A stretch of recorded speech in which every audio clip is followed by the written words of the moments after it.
झटपट नाश्त्यासाठी, मुलांच्या डब्यासाठी, संध्याकाळच्या मधल्या वेळेत करण्यासाठी आज आपण रोजच्या वापरातल्या डाळ तांदळापासून एकदम खुसखुशीत, पौष्टिक आणि अगदी झटपट आप्पे आणि चटणी कशी बनवायची ते बघणार आहोत। रेसिपी नेहमीप्रमाणे भरपूर टिप्ससह तुमच्यासोबत मी शेअर केलेली आहे, म्हणून ती अगदी शेवटपर्यंत नक्की बघा। सगळ्यांना एक निवेदन आहे, तुम्हाला जर माझ्या रेसिपीज बघायला आवडत असतील तर कुकिंग तिकीट मराठी चॅनलला सबस्क्राइब करा आणि बाजूची बेल घंटा नक्की क्लिक करा। चला तर मग वेळ न घालवता रेसिपीला सुरुवात करूया।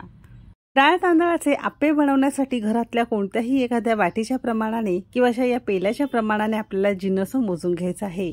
या लहान पेल्याने 1 वाटी जुना तांदूळ किंवा रोजच्या वापरातला जुना तांदूळ घ्यायचा आहे आणि याच वाटीने अर्धी वाटी मुगाची डाळ घेतलेली आहे। 2 पाण्याने स्वच्छ धुवून घेतलेली आहे आणि 15-20 मिनिटांसाठी आपण पाण्यामध्ये भिजत ठेवलेली होती।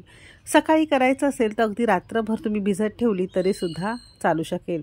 मुगाची डाळ अगदी पौष्टिक आणि हलकी असते, भिजायला जास्त वेळ लागत नाही। तुम्हाला हवं असेल तर मल्टीग्रेन तुम्ही इथे सगळ्या मिक्स डाळी अर्धी वाटी घेतलं तरी सुद्धा चालू शकेल। भिजवलेली डाळ यातलं सगळं पाणी काढून घेतलंय, मिक्सरच्या भांड्यामध्ये आपण काढून घेणार आहोत। आता ज्या वाटीने तुम्ही 1 वाटी तांदूळ अर्धी वाटी मुगाची डाळ घेतलेली होती ना, अगदी त्याच वाटीने किंवा पेल्याने अगदी पाव वाटी साधं पाणी घेतलेलं आहे आणि छान मिक्सरला जमेल तितकी बारीक पेस्ट फिरवून घ्यायची आहे। जसं तुम्ही इडली डोशाचं पीठ कसं थोडं सरसरीत किंवा थोडंसं घट्टसर ठेवता, अगदी त्याच कन्सिस्टन्सीचं आपल्याला हे पीठ करून घ्यायचं आहे। बऱ्याच जणांना दही खाल्ल्यानंतर त्रास होतो, तर इथे दह्याऐवजी तुम्ही असं हे पाणी घालून असं हे पीठ सरसरीत करून घेऊ शकता।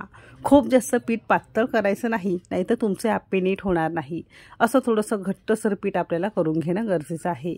आता यामध्ये एक मध्यम आकाराचा कांदा जमेल तितका बारीक चिरून घेतलेला आहे।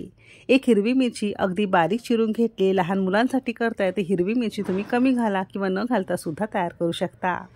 8-10 कढीपत्त्याची पानं हाताने तोडून घातलेली आहे। खूप जास्त पौष्टिक आहे। असं फोडणीमध्ये दिलं तर वेगळी काढून ठेवतात, मग असं हे तुम्हाला तुकड्यांमध्ये घालायचं आहे। 1 चमचाभर बारीक चिरलेलं आलं घातलेलं आहे। अर्धा चमचा साधं जिरं घेतलेलं आहे। 2 चमचे बारीक चिरलेली कोथिंबीर घेतलेली आहे। कोणतीही पालेभाजी तुम्ही इथे बारीक बारीक चिरून घातली तरी सुद्धा चालू शकेल।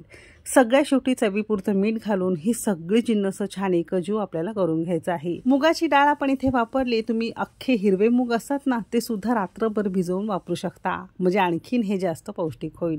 असं छान एकजीव आणि छान सरसरीत पीठ आपलं भिजून तयार झालेलं आहे।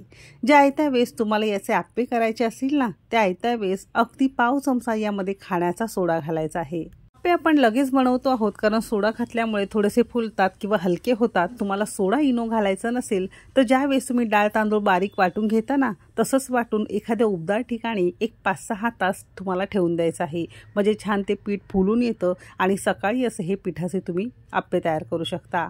असं हे पीठ आपलं छान एकाच डायरेक्शनमध्ये मिनिटभर छान फिरवून झालेलं आहे। फायनली आपण असे आप्पे करायला घेणार आहोत।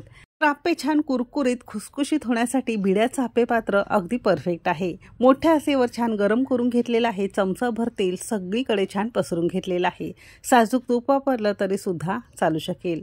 भिड्याचं आप्पे पात्र तुम्हाला घ्यायचं असेल तर डिस्क्रिप्शनमध्ये याची लिंक दिलेली आहे, तिथे जाऊन तुम्ही 12% सूट घेऊन हे भांडं नक्कीच घेऊ शकता। आता आपल्याला हे कडेपासून असं हे पीठ या आप्पे पात्रांमध्ये सोडायचं आहे। जर मध्ये सुरुवातीला घातलं की पटकन रंग बदलतो किंवा आप्पे तुमचे काळे किंवा करपतील। कडेपासून घालत घालत मध्यभागी असे हे सगळ्या पात्रांमध्ये आपण पीठ घातलेलं आहे। आता गॅस अगदी मध्यम ठेवलेली आहे आणि मध्यम आचेवर झाकण लावायचं आहे आणि साधारणतः 2 मिनिटांसाठी मध्यम किंवा अगदी कमी आचेवर तुम्हाला हे करून घ्यायचं आहे। भिड्याच्या आप्पे पात्रांमध्ये आप्पे मस्त खुसखुशीत, कुरकुरीत आणि कमी तेलकट होतात। तुमच्याकडे जे कोणतं आप्पे पात्र असेल त्यामध्ये तुम्ही हे करू शकता।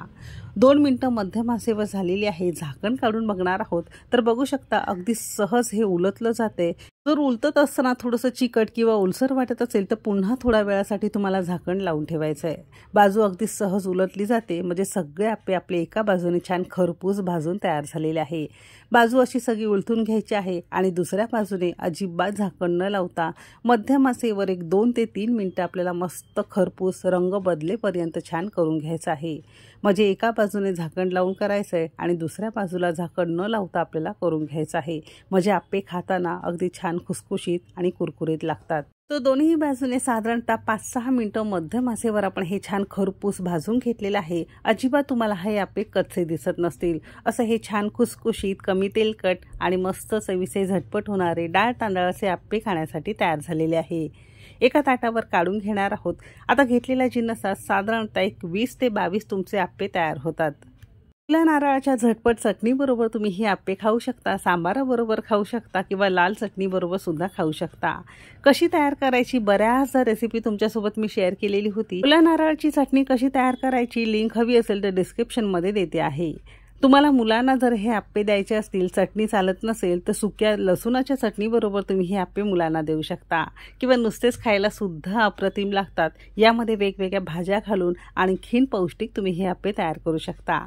कशी वाटली ही खुसखुशीत आणि पौष्टिक नाश्त्याची रेसिपी कमेंट करून नक्की सांगा. जर आवडली असेल तर एक लाईक नक्की करा. चॅनेलवर नवीन असाल सबस्क्राईब करा. आपल्या रेसिपीज तुम्हाला कशा वाटतात, रेसिपी तुम्ही कोणत्या शहरातून बघताय ते सुद्धा नक्की सांगा. चला तर मग भेटू एक मस्त आणि जबरदस्त रेसिपीसोबत.